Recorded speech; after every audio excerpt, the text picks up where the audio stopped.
Dies ist die Version mit Audiodeskription. Einblende Bild, Nachthimmel mit weißen Wolkenhasen. Mein Profilbild erscheint Sandrinachi Arts, Manga, Literature and More.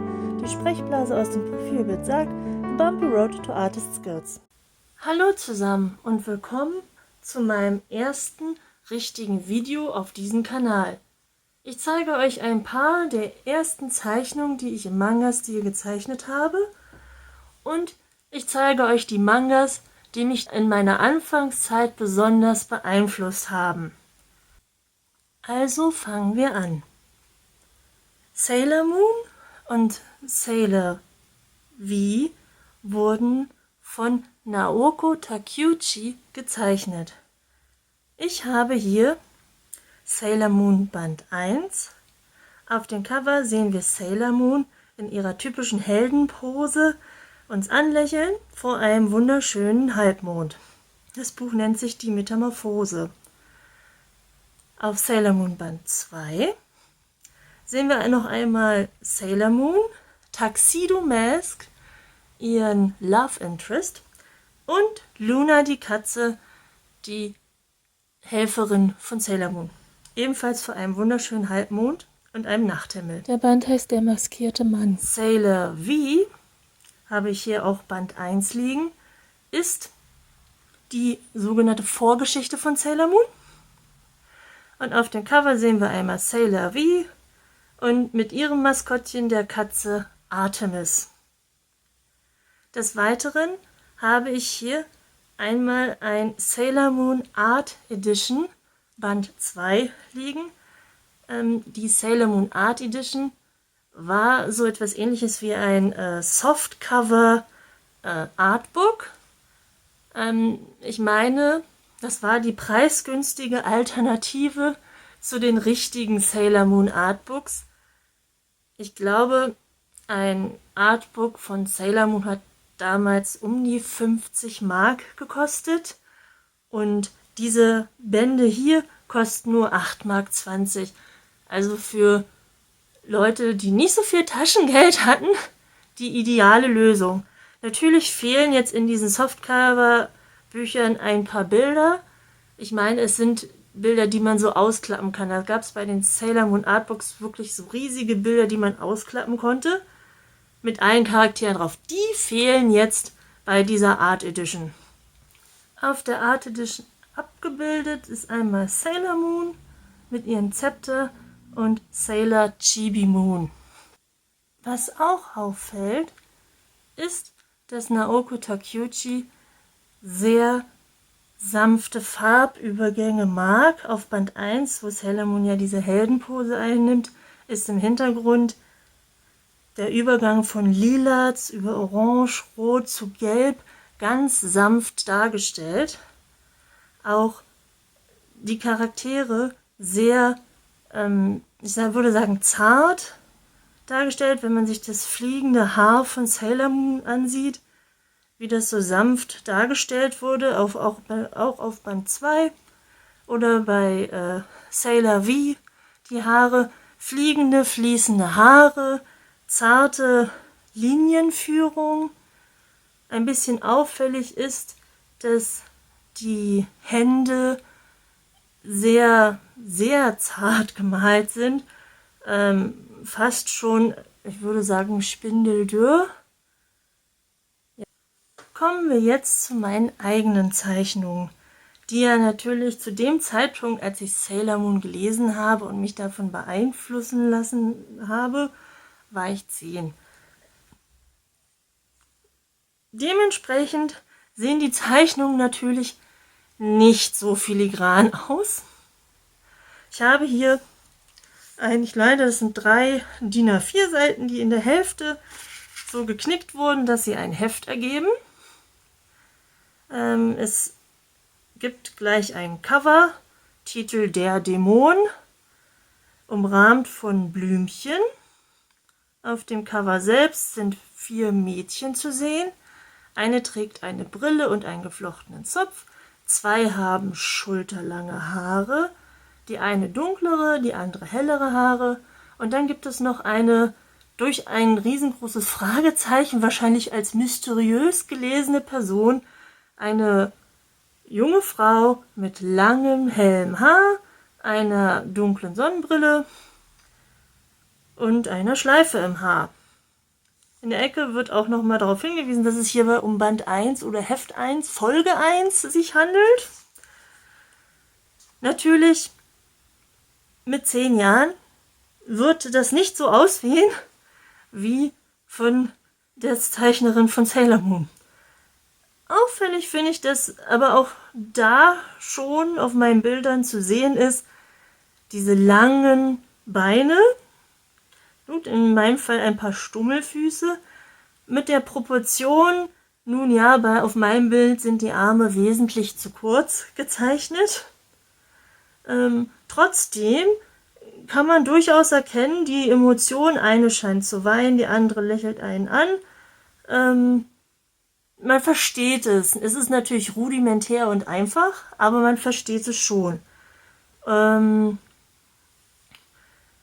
Ich meine, dass es jetzt bei dieser mysteriösen Person mit den langen Haaren und dieser Sonnenbrille und der Schleife im Haar wahrscheinlich um den starken Einfluss von Sailor V bzw.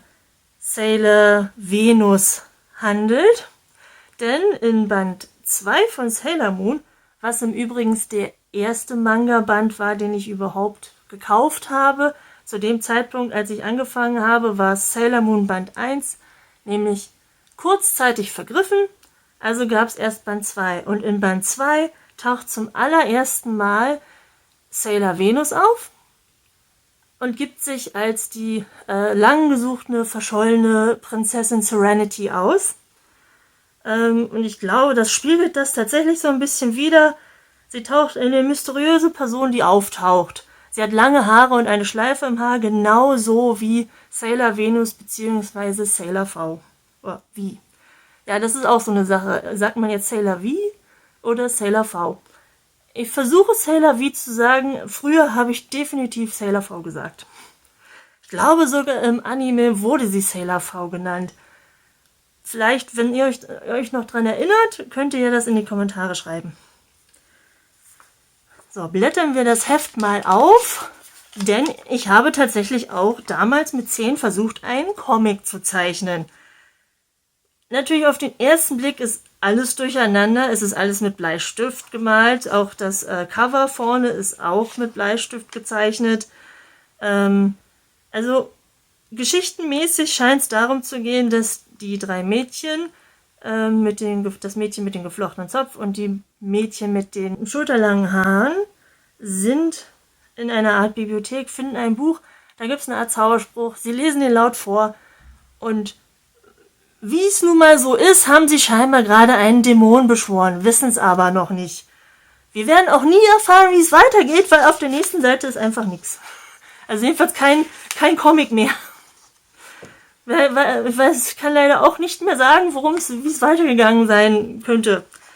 Ja, Hauptperson scheint das Mädchen mit dem langen geflochtenen Zopf zu sein. Hier als Kyo Rossino. Okay, Bunny Tsukino ist der eigentliche Name von Sailor Moon, beziehungsweise in der Variante, eigentlich heißt ja Usagi Tsukino. Aber in den alten Manga-Bänden hieß sie noch Bunny. Ja.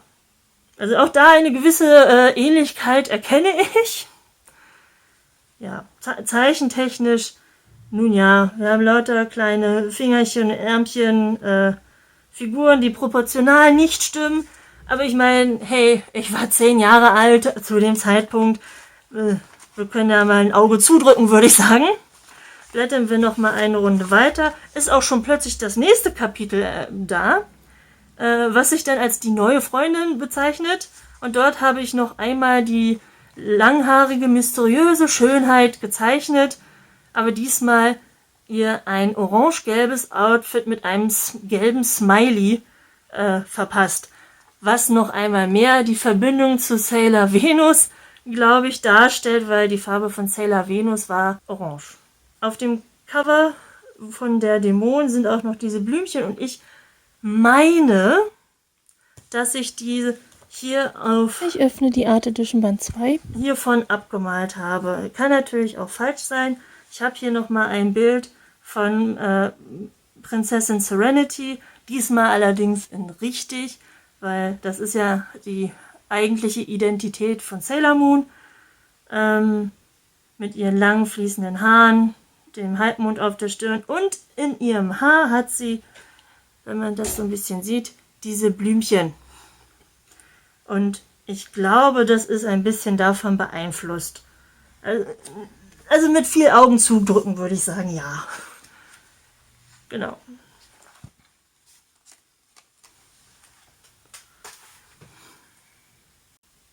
Kommen wir jetzt zu meinem nächsten Einfluss. Und zwar der Manga-Reihe Magic Knight Rayearth von Zeichnerteam Clamp. Ich habe jetzt hier Band 1 bis 3 liegen. Das entspricht ungefähr einer Staffel. Die Mangas sind sehr auffällig darin, dass sie sehr farbkoordiniert sind. Die 3 Hauptpersonen dieser Reihe sind die Mädchen Hikaru, Umi und Fu. Und sie sind alle immer jeweils zu dritt auf den Covern der einzelnen Bände, aber im Vordergrund ist immer farblich passend eine der 3 Mädchen. Bei Band 1 ist es das Farbenthema Rot und Feuer und die Hauptperson hier ist Hikaru mit ihren roten Haaren, die zum Zopf gebunden sind, den roten Edelsteinen und der Schuluniform, die auch rote Details aufweist. Bei Band 2 ist es das Thema Blau und Wasser. Und die Hauptperson hier ist Umi, die auf ihrer Rüstung auch blaue Edelsteine trägt und sie hat auch lange blaue Haare. Und bei Band 3 ist es ein kleines bisschen anders. Die Fu, die hier im Vordergrund gerückt ist, trägt eine grüne Schuluniform und auch eine grüne Rüstung. Ihre Haare hingegen sind aber blond.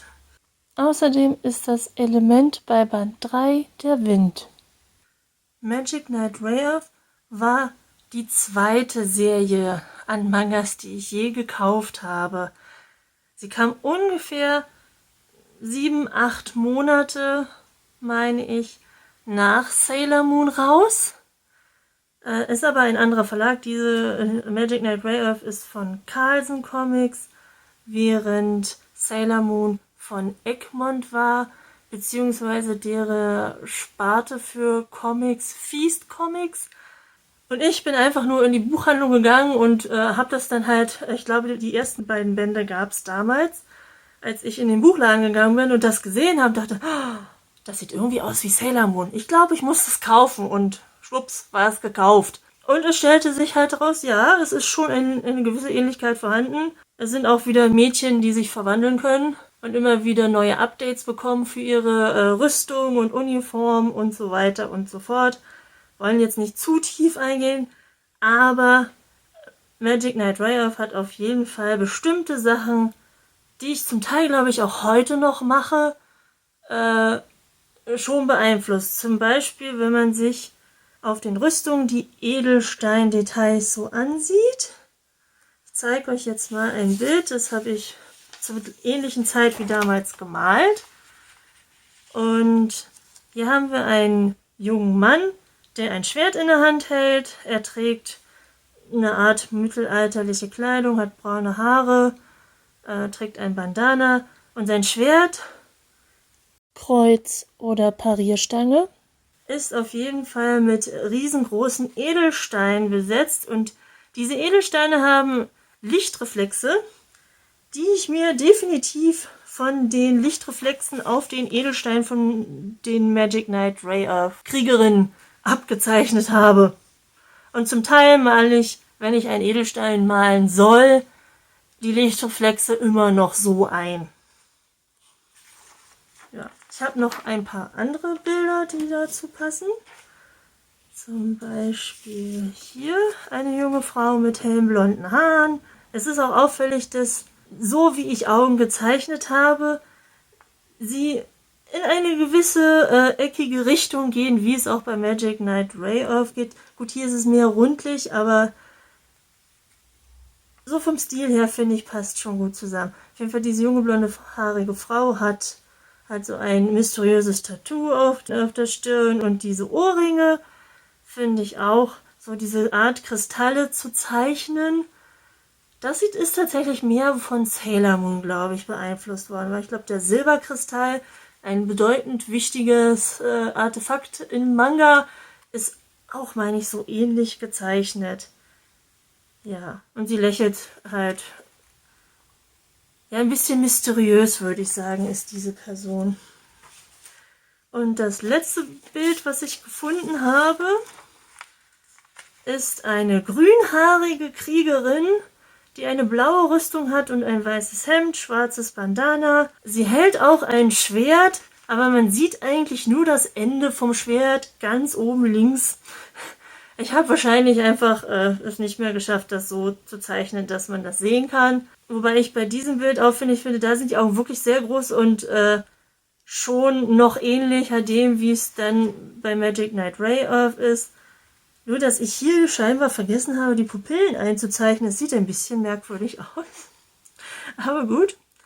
Wenn man das aber vergleicht mit dem, was ich vorher gezeichnet habe, als ich mit Sailor Moon angefangen habe, und das ist ja jetzt eigentlich nur 8, 9 Monate oder so später, finde ich das schon näher daran. Klar, Proportionen sind hier bei allen 3 Bildern immer noch das Problem, dass der Kopf zu groß ist, wenn man sich das anguckt.